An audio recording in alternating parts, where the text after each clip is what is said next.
On my 30th birthday, I spotted a limited edition handbag.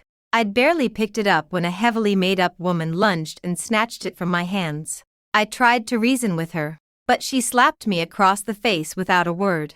My bodyguard, furious at the insult, slapped her 10 times in return. Yet she screamed, "My husband is William Bennett, CEO of Veridian Group. You're gonna regret this for the rest of your life." I stared at her and let out a cold laugh. "If your husband really is the CEO of Veridian Group, I'll buy this bag for you and get on my knees to beg for your forgiveness. Spending my money, driving my car, keeping another woman, and now she dares to bully me. Who the hell does she think she is?" Today was my 30th birthday.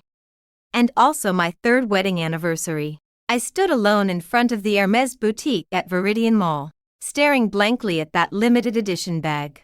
I'd be lying if I said I didn't feel lonely. Over these 3 years, William had grown colder and colder toward me, from sweet nothings at the beginning, to now barely even glancing my way. "This bag really suits you, ma'am," the sales clerk said with a bright smile. I was just about to pay when Scarlett more suddenly rushed over and grabbed the bag right out of my hand. "Old hag, this bag is mine. Move out of the way." She was caked in makeup, head to toe in designer clothes. Her eyes were arrogant, and her voice was sharp and shrill. "Ma'am, there's such a thing as first come, first served," I said, frowning and trying to stay polite. "First come, first served. If I want it, it's mine," she scoffed. "Like you, some old hag, have any right to compete with me?" I could feel everyone's eyes turning to us. "Hey, that's not fair. I had it first." I reached out to take the bag back. She raised her hand and slapped me hard across the face. "Old hag, I'm being nice to you, and you dare push back." A burning pain spread instantly across my cheek. I clutched my face, completely stunned. No one had ever dared to treat me like that in my entire life. Instead of stopping her, the sales clerk turned to her with a sycophantic smile.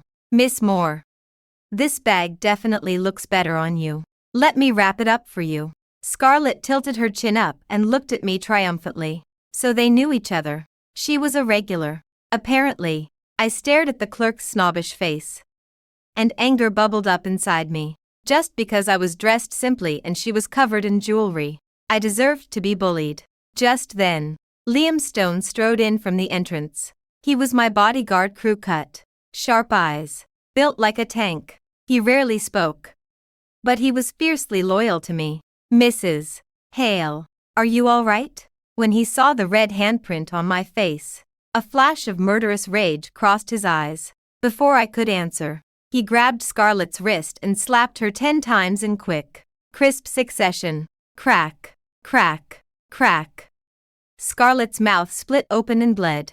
Her hair came undone, and her expensive earrings flew across the floor. "How dare you hit me?" Liam's voice was cold and hard. "Disrespect the lady again, and I'll break you." The commotion drew a large crowd. You wait and see." She scrambled to her feet, pulled out a diamond-encrusted phone, and wailed into it. "Honey, I'm at Veridian Mall and someone beat me up. They're bullying me." "Waya."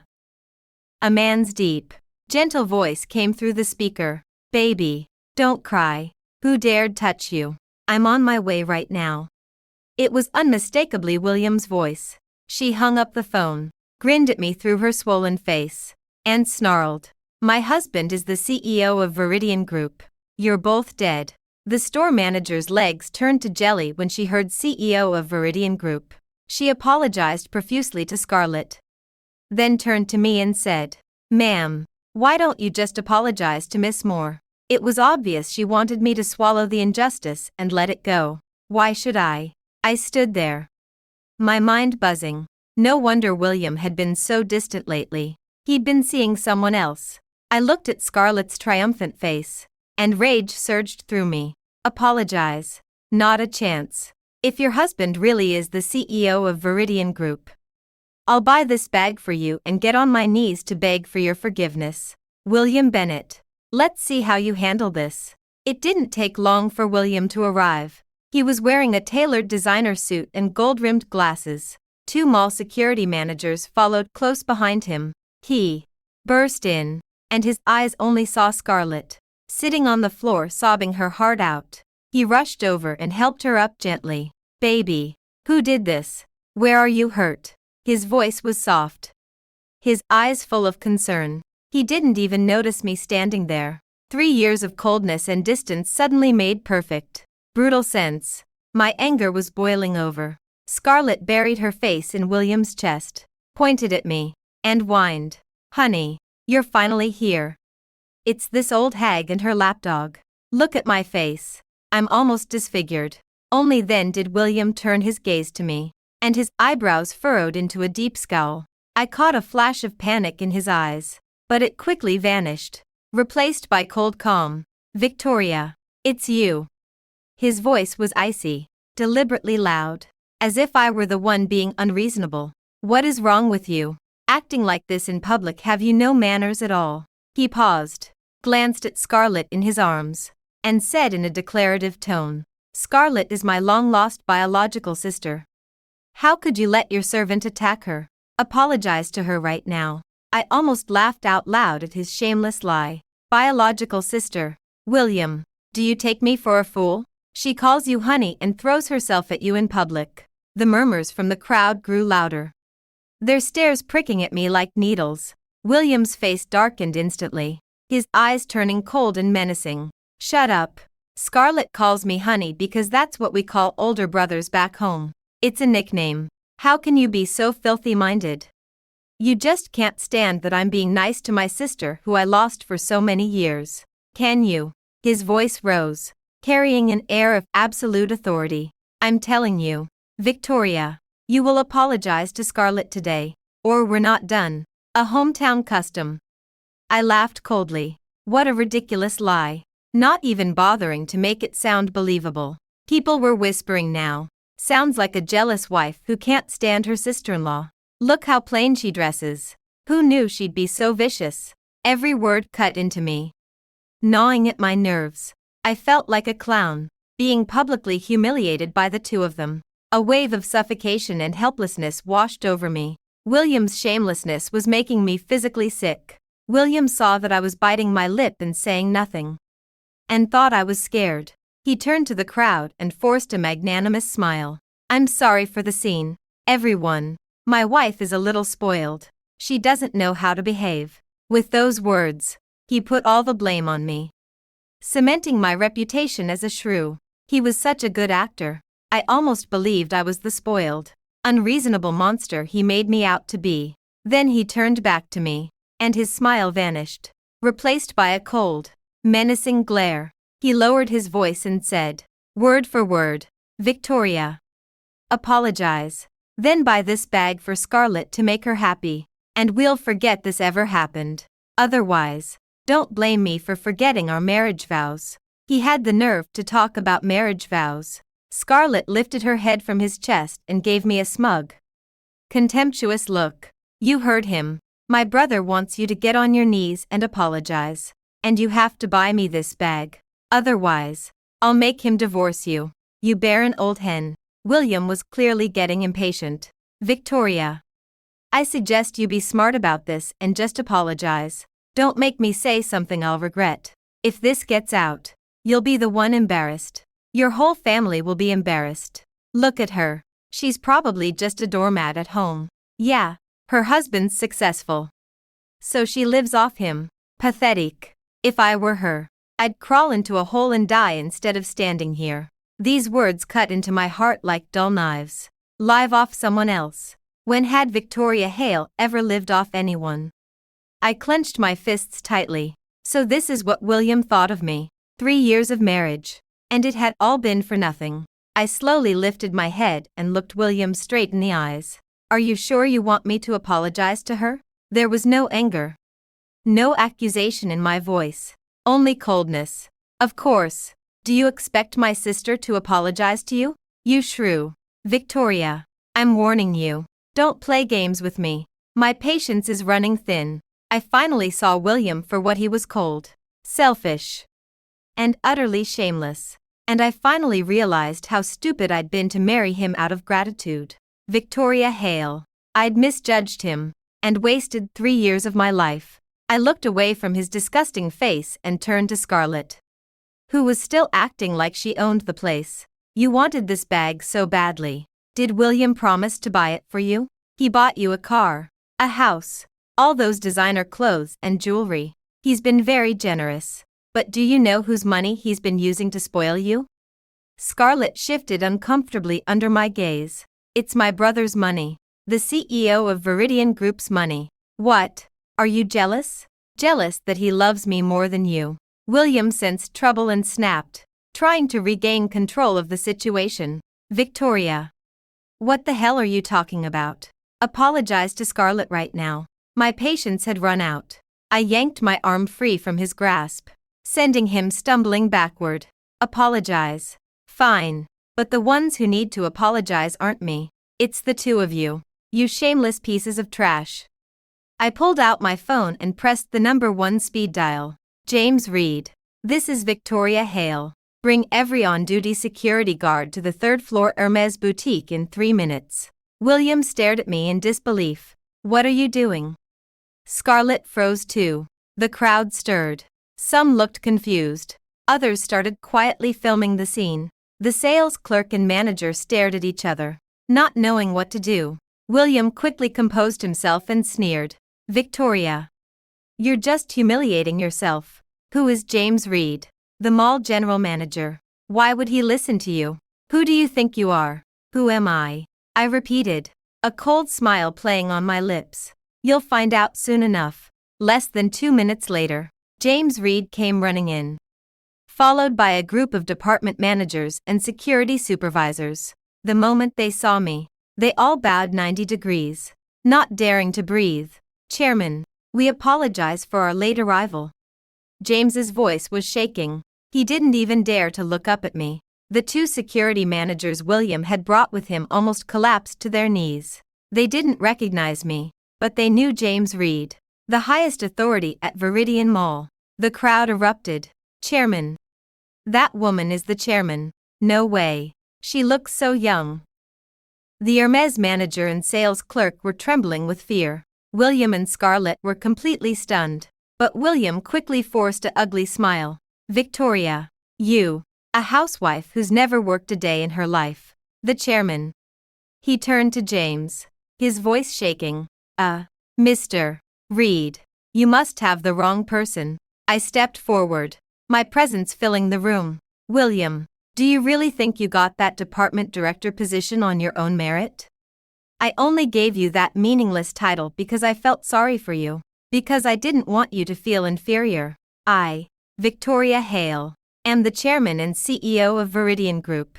And you're nothing but a dog the Hale family has fed for 3 years. William collapsed completely, sweat pouring down his face. He opened his mouth to say something, but no words came out. Scarlett was shaking like a leaf, clinging to William's clothes, her lips trembling. James stood respectfully beside me, waiting for my orders. He knew this was a big mess. But he also knew that at Veridian, what I said went. Just then, a plain-looking woman holding a 2-year-old boy pushed through the crowd. She looked tired and anxious. When she saw William and Scarlett, her face lit up. William. Scarlett. I finally found you. Noah's hungry.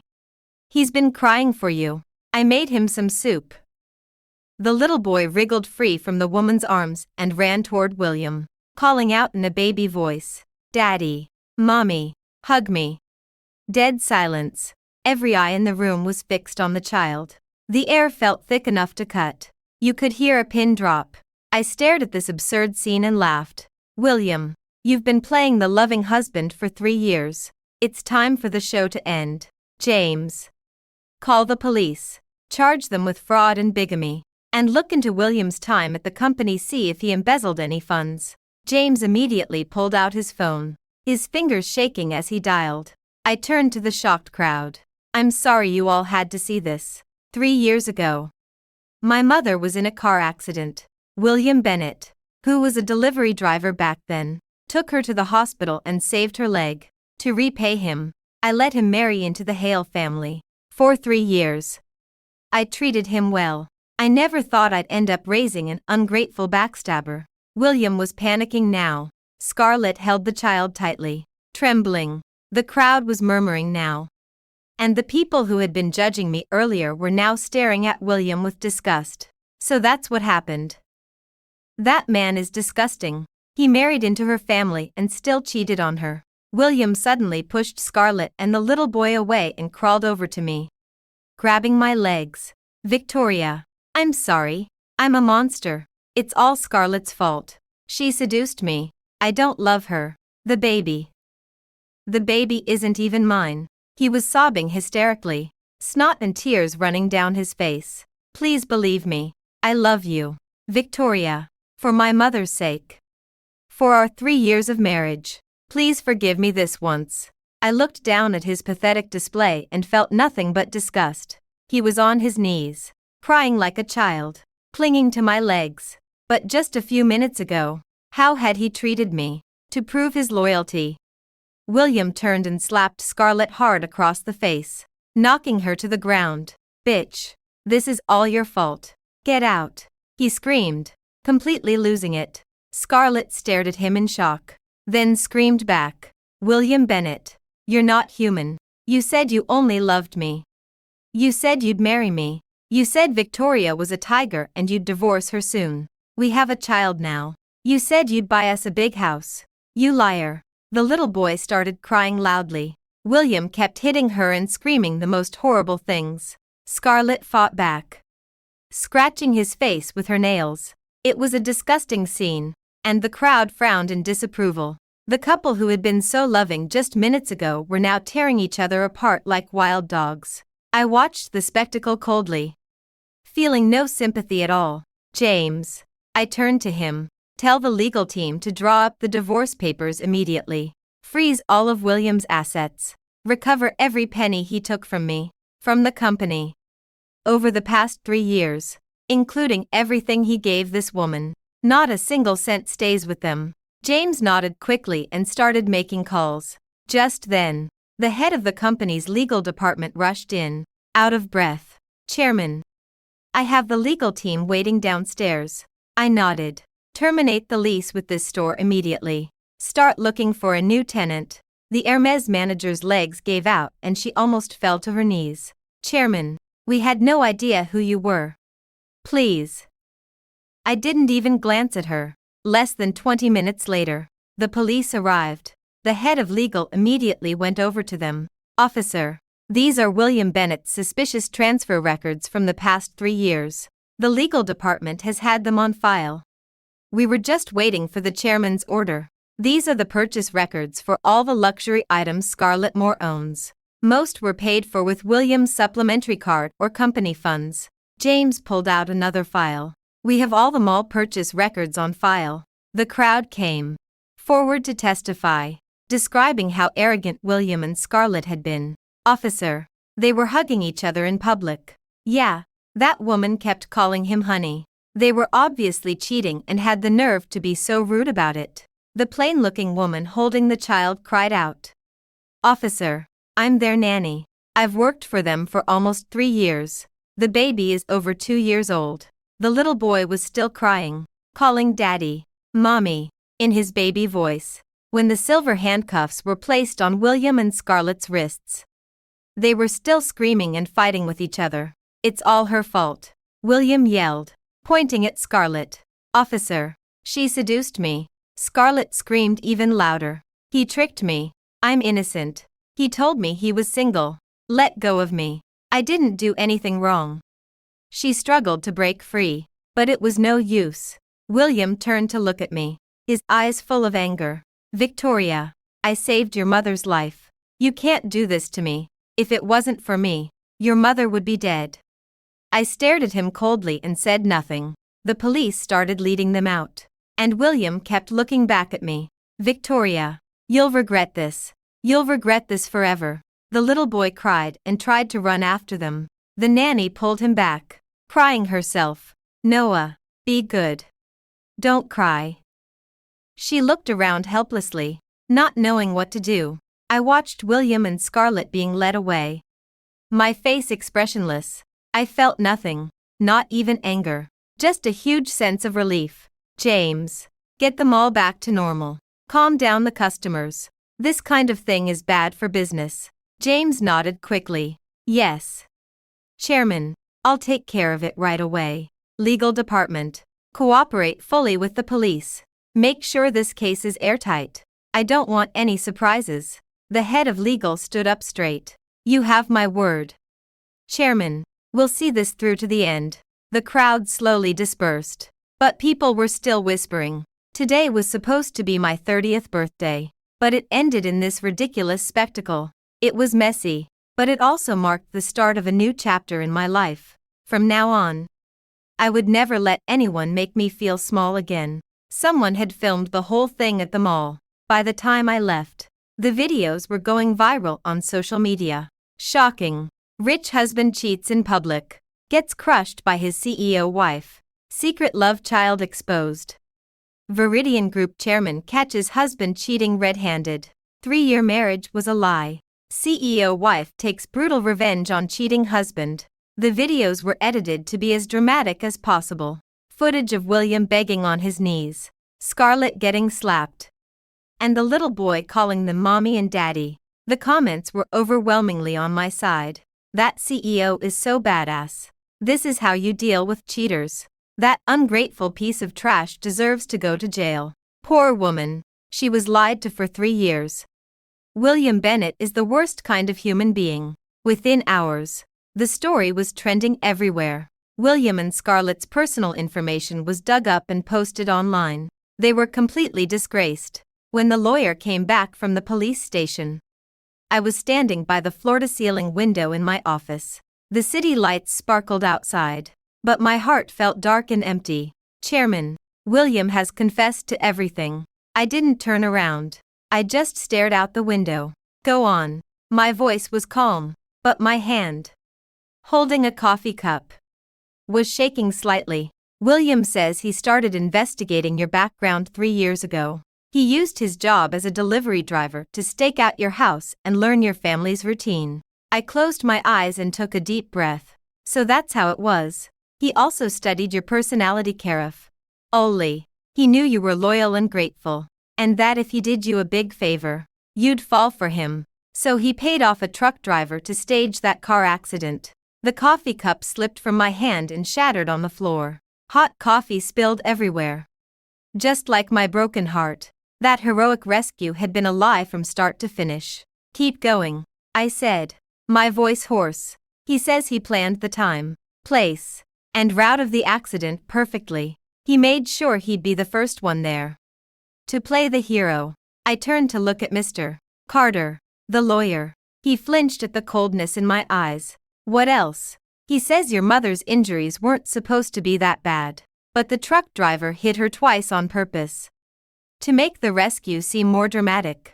I felt dizzy and grabbed the desk for support. My mother had been in the hospital for a whole month. I'd thought she'd been lucky, but all that pain had been intentional. What about Scarlett? I forced myself to stay calm. She confessed too. William used to brag to her about how smart he was. How you were just a stupid woman blinded by love. He said Veridian Group would be his soon. He'd been secretly transferring assets and planning to get rid of you. I felt a tightness in my chest, like I was going to throw up. For 3 years, I'd thought of him as my savior, my husband, but he'd only ever seen me as a stepping stone, a prey. Chairman, are you all right? Mr. Carter asked carefully. I shook my head. I was far from all right. Every good memory from the past 3 years, every kiss, every tender moment had been an act. I remembered our wedding night, when William had said, Victoria, I'll love you forever. I remembered staying up all night to take care of him when he was sick. I remembered buying him thoughtful gifts for every holiday. While he always gave me half-hearted excuses, it all made sense now. In his eyes, I'd never been his wife, just a tool to be used. Chairman, Mr. Carter said again. I slowly lifted my head. Mr. Carter. Add more charges. Assault. And we should consider attempted murder. I want him to rot in prison for the rest of his life. Every bit of pain my mother went through. Every second of suffering. I want William Bennett to pay for it 100 times over. Mom. I'm sorry. I was so stupid. I let a wolf into our home. Also, find that truck driver. I said into the intercom. Charge him too. Mr.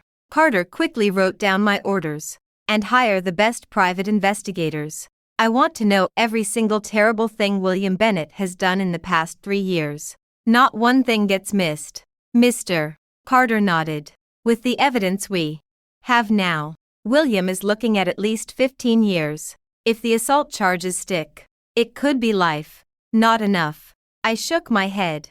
I want him to never get out. William went completely insane in jail. He cried and screamed, demanding to see me, saying he had important information to tell me. Chairman, William says he'll testify against other people if you'll forgive him. Mr. Carter told me. I laughed coldly. Now he's scared. He also says that even a day of marriage should count for something, and hopes you'll go easy on him. Mr. Carter flipped through his files. He even mentioned saving your mother's life again. Saving her life. I almost laughed out loud. He'd planned the accident himself, and now he dared to talk about saving her. That man had no shame. What else? I leaned back in my chair, my voice deadly calm. He threatened that if you don't let him go, he'll spill all your dirty secrets. He didn't say what, but he was very vicious about it. I couldn't help but laugh. William Bennett. Did he really think I was still that naive girl from 3 years ago? Tell his lawyer. I said, standing up and walking to the window. I, Victoria Hale, have nothing to hide and live with integrity. I have no dirty secrets. Scarlett was also playing games. Chairman, Scarlett is now claiming she was a victim. The head of legal reported. She says she was tricked by William's lies and had no idea he was married. She even wants to sue him for rape and fraud, saying he told her he was single and promised to marry her. How ridiculous. She'd been calling him honey right there in the mall. Now that things had gone wrong. She claimed she knew nothing. What about the houses and luxury items in her name? I asked. She says William gave them to her, and she thought they were his own money. The head of legal shook his head. But she forgot that all the purchase records have dates. Most of them are from after she moved in with William. I stood up and walked to the other side of the office. That woman was an idiot. If you choose to be a mistress, you have to face the consequences. It's too late to try to wash your hands of it now. Also, there are dozens of witnesses who can testify that she and William were living together openly as a couple and had a child. The head of legal continued. Neighbors, building management, and the nanny. Scarlett's excuses were meaningless. She thought crying and playing the victim would get her out of trouble. Dream on. I decided to turn them against each other. Let them bite and claw at each other to save themselves. Brilliant, Chairman. Mr. Carter said sincerely. This way, they'll sell each other out to get lighter sentences. I picked up my teacup and took a small sip. Sure enough, William and Scarlett took the bait immediately. William admitted that he'd taken hundreds of thousands of dollars in kickbacks from the company's purchasing department. That alone added up to almost $1 million in embezzled funds. He also admitted to taking bribes from several suppliers to get them contracts. This led to an accountant in the finance department who'd been helping him cook the books to cover his tracks. Perfect. We got them all. Scarlett wasn't far behind. She provided recordings of William talking in detail about how he'd planned the car accident. The verdict came in. William Bennett was sentenced to life in prison, stripped of all political rights, and all his illegal gains were confiscated. When the gavel fell, I saw William collapse in the defendant's box. He turned to look at me, his eyes full of despair and hatred. I stared back at him, expressionless. There was no satisfaction. Just a quiet sense of closure. Scarlett Moore was found guilty of fraud and other charges, sentenced to 15 years in prison and fined $500,000. She fainted the moment she heard the verdict. Her once arrogant face was now pale as a sheet. As I walked out of the courthouse, I saw the nanny holding little Noah standing by the door. The child had no idea what was happening, just staring around blankly. The nanny saw me and hesitated, then walked over. Ms. Hale, what about Noah? Social services will take care of him. I cut her off. He'll be adopted by a good family. The child was innocent, but I had no obligation to pay for William's sins. Back at the company, I immediately called a meeting of all senior executives. Everyone, the verdict is in, I said, sitting at the head of the table. Looking at each person in turn, starting today. I'm conducting a full company-wide restructuring. The accountant who'd helped William cook the books had already been fired and handed over to the police. 3 managers from the purchasing department who'd taken bribes had also been fired. From this day forward, any employee of Veridian Group who betrays the company's interests will end up like William Bennett. I hope everyone understands that. The conference room was dead silent. No one dared to meet my eyes. Making money was easy for me. The hard part was learning to trust again. William's betrayal had taught me one thing. You can never rely on anyone but yourself. A year passed. It was my birthday again. This time, I didn't go to the mall to buy presents. And I didn't have a big celebration. In the evening, I stood by the floor-to-ceiling window in my office, watching the sunset paint the whole city gold. My phone buzzed. It was a text from Olivia Brooks, my college roommate. Happy birthday. Want to get dinner tonight? I stared at the message for a moment, then replied, sure. I walked out of the office building. The evening breeze brushed gently against my face. I looked up at the stars, and for the first time in a long time, I felt truly free.